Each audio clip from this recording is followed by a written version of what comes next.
Every pregnancy needs utmost care and attention. But certain pregnancies need a little extra attention. An RH negative mother carrying an RH positive baby is at increased risk of complications. BSV is at the forefront to ensure safe delivery in every RH negative pregnancy.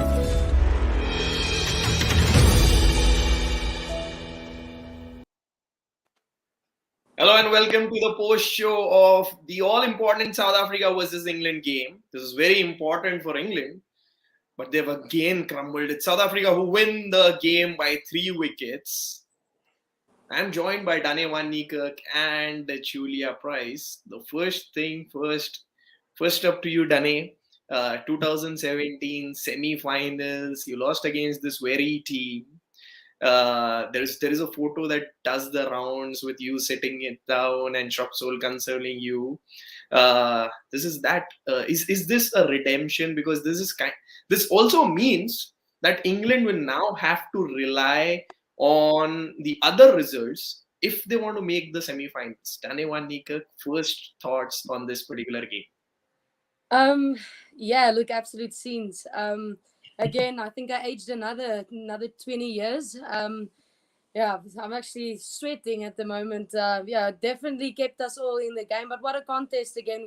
We didn't expect anything less from these two teams.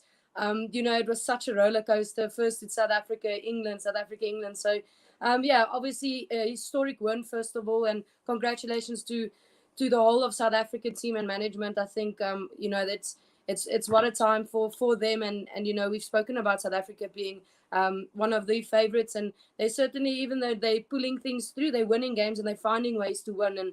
And for me, that's a sign of a good team. And yeah, again, certainly they can go back and look where they can better some stuff, but I think again, what a performance, and just the standout from Marizanne. I mean, wow, again, such a big match player. Like I'm not just saying it because it's my wife. Any team in the world would want to have a Marizanne Kapp in their team, and stood up again incredibly well. Yeah, just a proud, I'm going to say not captain, but a proud supporter at the moment. Wow. This is that proud captain, proud wife, proud player that's just supporting probably the biggest cheerleader that South Africa has today. Julie, I'm going to take it to you. England, another game, another loss. That does mean that yes, they will have to now rely on the other teams to basically make sure that they can qualify for the semi-finals. Yeah, not ideal. That's certainly not what they would be wanting. And again, England just find ways of losing these games. I think the fact that they dropped Woolvart 3 times and had a missed stumping, I mean, they've got to be able to take those dismissals if they're, and she made such a huge difference to this game as well, scoring 77. So I think that's where pretty much they lost the game, is the fact that they just could not and have not this tournament been able to back up their bowlers with some fielding. I mean, as of yesterday, they had a 46% catching percentage, which is just, very subpar, and 75% since 2017. So it's been bad for a while, and they need to make sure that they're going to find a way, because, the bowlers actually did bowl reasonably well. It just wasn't backed up by the fielders. Let me come down to that big match player, Marizanne Kapp, takes up a 5-wicket haul with the ball, and then what's her score? 32 or 42, 3 fours and a big 6. That is what she scores at the end of the innings, and probably a reason, because once upon a time we just saw that Woolvart got out, Lees got out. It all crumbled down, and it was only Marizanne Kapp and then Trisha Chetty to support her. Dane van Niekerk, proud moment. Marizanne Kapp does it again. How many times has this happened before? I don't know. I don't keep account now of what Marizanne Kapp does on the field. Yeah, look, as I said, she's been such a banker for us as a player. As I said, It's so good that the team's doing so well, because then you can actually really see the quality of these type of players. And certainly the chances for the semi-finals a lot better now with that 1-3-3 up there with Australia, which shows you the team that's at the World Cup at the moment. And as I mentioned, that it's just a sign of a good team. Having players like a Marizanne, and then you saw the previous game, Shabnam Ismail. It's your gun players that's standing up and winning games for you. So and that's what you want. And the nice thing about South Africa at the moment, if you look at the last 3 games, is there's different people picking up their hands. And certainly that's what you want, again, from your big players. And again, Laura Wolfart, yes, she was dropped a couple of times. And stumping chance. She had 9 lives today, but she made it count. And she's been batting really well, and she's also been a banker for us at the top of the order. So just coming back to Marizanne, very proud. You could see the emotion there at the end. She kind of made me emotional. I was like, don't cry, because she's a big crier, so sometimes she makes me cry. So yeah, she looked like she was crying there at the end. But I think it's just the relief. A lot of people don't see personally the hard work that she puts in, and what strain she puts her body under to be the best that she can be for a team. So well deserved for her today, and the team. A really good performance from the South African team, as I mentioned. Well deserved that. I want to really ask you one question. What are the conversations you've had with Marizanne before she was flying to New Zealand? And what are the conversations that you guys have on an everyday basis, completely cricket related? Okay, yeah. Well, completely cricket related. The conversations leading up to the World Cup was, I can't believe you broke your ankle. I can't believe you broke your ankle. So that was probably the conversation for probably a month. But no, she just bounced on me a bit of fields yesterday. Just asked me what I think of when she goes death angles and stuff like that. So she's continuously thinking about the game. I just want to chat to her and find out how she goes. And then she throws game plans at me and ideas. And she even if I give my opinion, she kind of contradicts me, and she kind of challenges me as well. And I'm going, but you're asking me a question, I'm giving you my opinion. And but that's the type of person she I said, she didn't say so much, but the way she spoke to me this morning was when I got into the hotel, she said to me, she just sounded so confident in what she wants to do and what she wants to achieve within this World Cup. And she just sounded really good, in good spirits, and obviously very nervous. She's always nervous, no matter what game she plays, who she plays. But I think also that's also a sign of a player that's never laid back and just expect things to happen. She always wants to do well, and she's nervous because she kind of doesn't always expect herself to do well. But a lot of cricket conversations, a lot of challenges when we speak about those plans, but it came off today, and she was incredible. She was quietly confident, especially after the warm-up game they had against England. She said she kind of moved the ball really well, and she felt like her plans were sound against them, and it showed again today. Julia, does it come full circle now? England defending champions, they had put South Africa out in that tournament in 2017 in that semi-final. Now basically it's South Africa's turn, and South Africa have virtually made sure that they find it very difficult to make it to the semi-finals now. Yeah, it's I think the problem with England, and again, I still don't think they're playing bad cricket. They're creating all these opportunities, and they're in each game, and they just seem to find a way of losing it. But when they won the 50 over World Cup in 2017, that's where you need to keep pushing and keep stretching. And I'm not sure if the ECB really jumped on that and really took advantage of the win and the moment that it was, because it was such an amazing moment, not just for England, but for women's cricket around the world. And I just don't think they just took too long to sort of capitalize on that. They've got to, they've had someone like Charlie Dean come into the group, but it really hasn't changed the team since 2017. So to me, they're just a little stuck, and they should have. And you can see with South Africa, you've got quite a different team. You've still got the experience, the players that have been probably still performing consistently, but you've also got some new blood coming in and really pushing and putting pressure on those experienced players. And that's what you want for a healthy environment, for your team to keep pushing and challenging. And once you're number one, as England were in 2017, it's a different ballgame completely. people, you're the hunted now, not being hunted. So it's a different motivation, a different drive, and you've got to try and work on keeping ahead of everyone. I'm not sure if England have done that. I think by bringing in the 100 last year, I think is a interesting concept. I think they've really tried to try something different, but it was just a little too much, or too little too late, I think, for them to be able to be benefiting from that so soon. So to me, I think England just missed a little bit of a trick. They're going to have to really go back and look at who they've got playing in their team. Is it the right team to be able to get them over the line, or are they getting challenged enough to make sure that they're advancing their game enough to be able to keep up with the world that's really pushing forward as well? With the world that's pushing really forward, let's take a look at that bowling scorecard of England. If you just have a look, all the players there, except for example, Catherine Brand or the 3 overs from Heather Knight, everybody contributed, especially Sophie Eccleston, 10 overs, 1 for 23. Natalie Silver took a wicket for 21. Charlie Dean took a wicket. And none of those players gave above 6. So basically, they were bowling well. What I understand, it was more of that fielding effort that did not come out. As you guys have mentioned, Laura Woodward was missed 4 times and she scored 77. Daniel, what's the big difference? Because you were there in 2017 when they won. Here in 2022, what's the big difference that you see that England haven't really been able to crack well that winning momentum?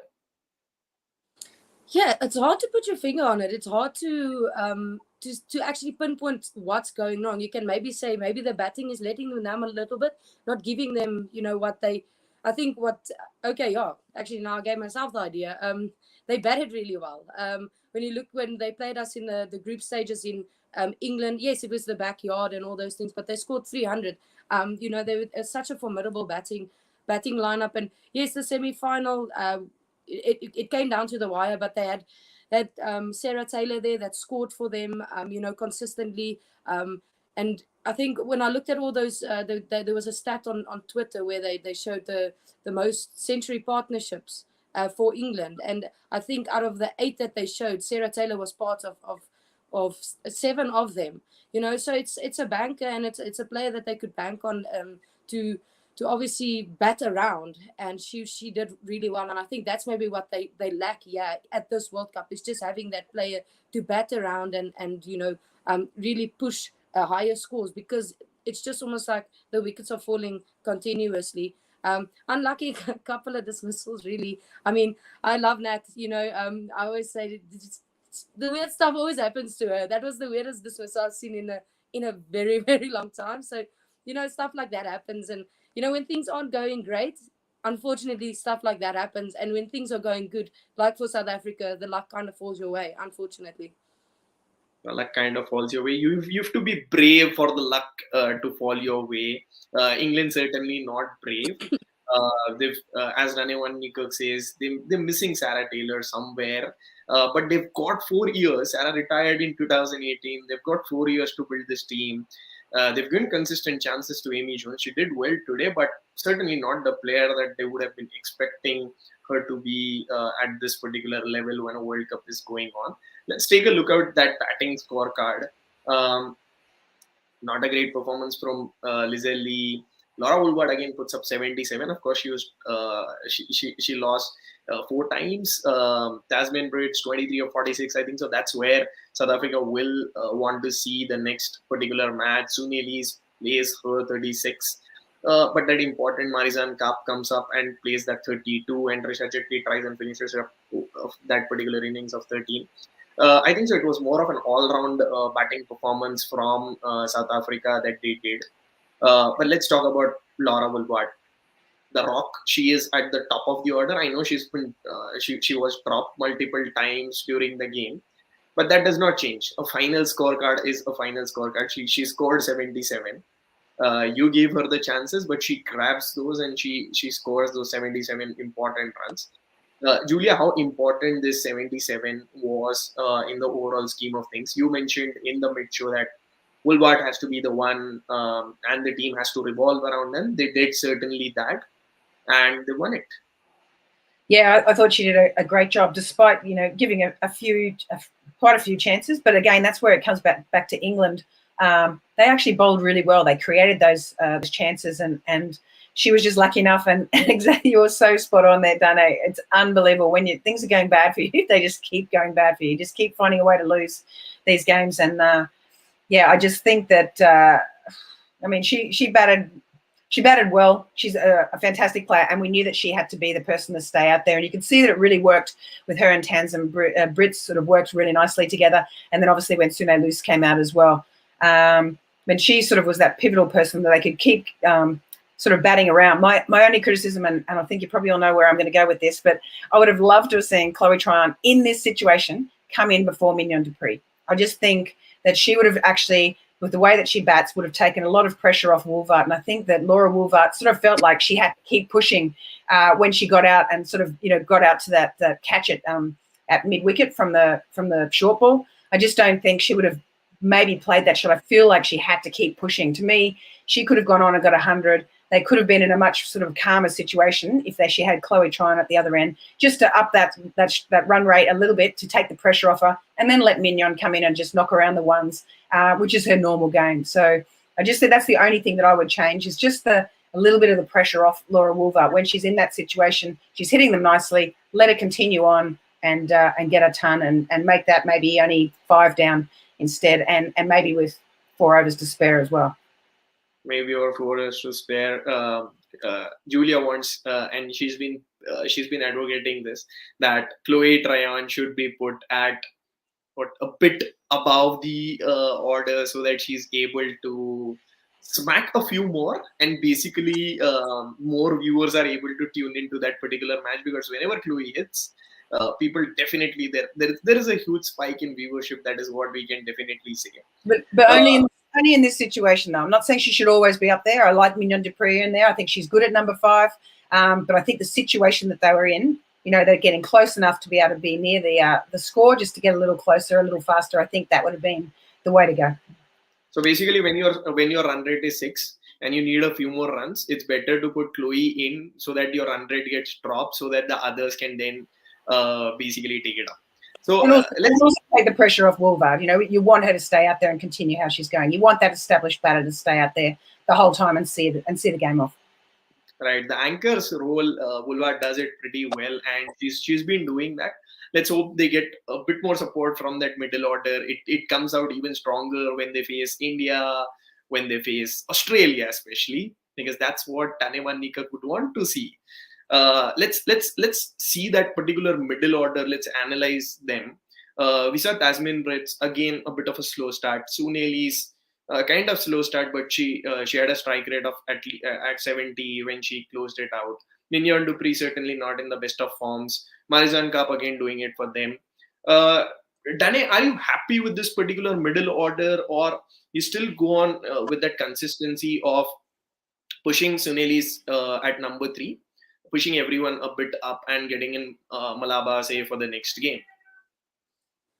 Yeah, look, it's difficult now when they're winning. And I mean, Tasman didn't do too bad. I'm not going to lie. It's better than 2 of 18, in my opinion, or 19. So yeah.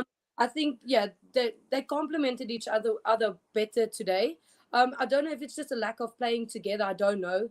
But I certainly feel like they did a better job together. I just feel like, because I actually made a comment on Twitter and I asked, what is Sune and Wolfart's batting average together? Because I just felt like in this recent past, in this last couple of series, every time they're at the middle, they actually look solid. And it's something people don't realize. And I actually got a reply that in the last 15 innings, they're averaging 65 together. So whoa. Why not put her up the order? So if something happens to Lazelle like it did today, you still have that formidable partnership there. And then you can either, the beauty about South Africa's batting lineup is, and I'm not saying bring Mlaba in, because then you just shorten the batting lineup. So there's nothing wrong with starting somebody down, or I mean, Tasman strikes the ball really well, so I don't mind her coming down the order, everybody up. Maybe that gives her the opportunity and the freedom to just let loose. Almost have that floating role where you come in and we kind of sacrifice your wicket, so you get 30 or 15 for us, or whatever the case may be. I just think Sune, look, she's becoming a great number 4. There's no doubt about that. She's making it her own. I just feel like the best batters should face as many balls as possible. And if you look at that batting lineup and who's really striking the ball well, I think they should just push them up and really try and push that 300 mark, you know, the 280s to the 300 marks, because it's batters that are on form. But there's also batters that are getting limited opportunities because of the pressure that's being created by the players, as I mentioned in the preview, where you've got three similar type of batters that's not taking the game forward. So you kind of have to find that balance, as Julia said. Then be brave and put Chloe up the order. Why not? Crunch time, those decisions are going to become harder and harder. The decisions are definitely going to become harder and harder. So Dane Wanikar basically says, put Sunil at number 3. She complements Laura Woolbard pretty well if Lizelle Lee does not do well. Probably put Tasmin Brits at 4 or 5. Wherever she can smack that ball. Maybe Chloe Tryon up the order. So basically do those few changes if it's happening, because you need to score 280, 300 when you face teams like Australia, India's of the world, and hopefully win them. Julia, do you feel Trisha Chetty, what she did today? She's been doing it pretty well. Every match, it's come down to her, and she's been trying to close it. It's not like and she's not hitting it like round the park or something like that, but she's slowly and steadily closing it out every time for the Proteas. Yeah, she's played pretty smart.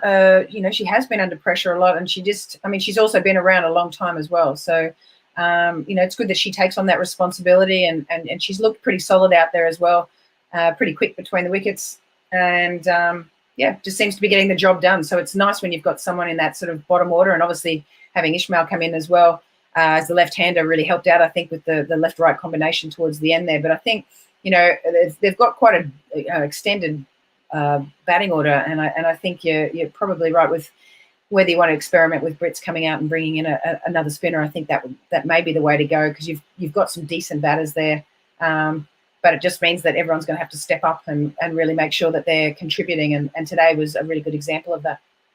I'm sure Danewan Nigag is going to push a few of her thoughts to her teammates, and hopefully they can implement all those in the next game.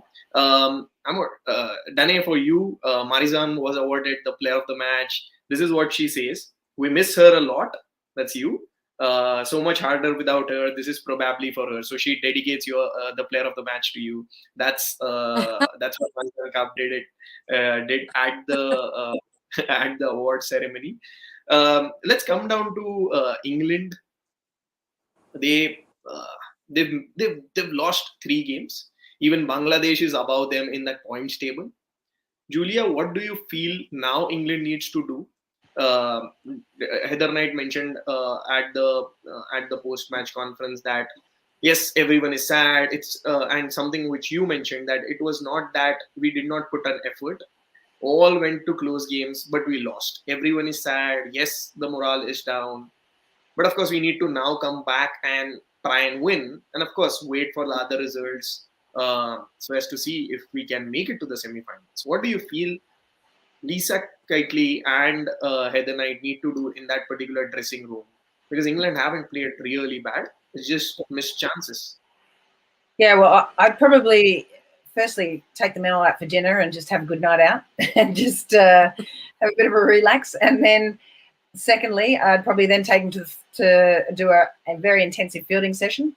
And then that would be it. I just don't think their batting and bowling is actually fine. They probably just need some confidence and some fielding under pressure sort of stuff. And then, you know, I'd probably look at, I'd really love to see Freya Davies come in. I've been pushing for her a fair bit. I'm glad that Charlie Dean came in today. Who do you leave out to bring Freya Davies in? I mean, maybe Nani or Catherine Brunt, sorry, or maybe Anya Shropshall, one of those two. I mean, Shropshall actually bowled quite well today, and even in the back end as well, I thought she bowled some really good areas. Normally, it doesn't come back as well once the ball stops swinging. Maybe it was a little too wide at the end, but I don't know. One of those two for mine, whether Brunt needs a break or not, I'm not sure. But I would just love to see this injection of Freya Davies coming in. She's obviously going to be the future coming through. I don't know if there's too many other changes that they could make with the squad that they've brought over at the moment. I still think there's, like I said, they're playing good cricket. They're just They just can't catch. Lisa Kidley mentions at the post-match conference that we did not make a mistake. We wanted, this is our best 11 and this is what we played. We played an extra spinner so that the bowling options are good enough. It's probably those fielding chances that led to the loss that we have. Of course, this is what it is. South Africa have beaten England by 3 wickets, and they join Australia at the top of the order in that points table. England haven't opened their account after 3 games. Probably this is the time that they need to go back, think what they need to do, and come back and win all the games in a much better fashion. So that at least they have that chance with the net run rate coming into play in the later stages of the game. This is us here on the outside view at the post-match show of the South Africa versus England game. We'll see you tomorrow for the pre-show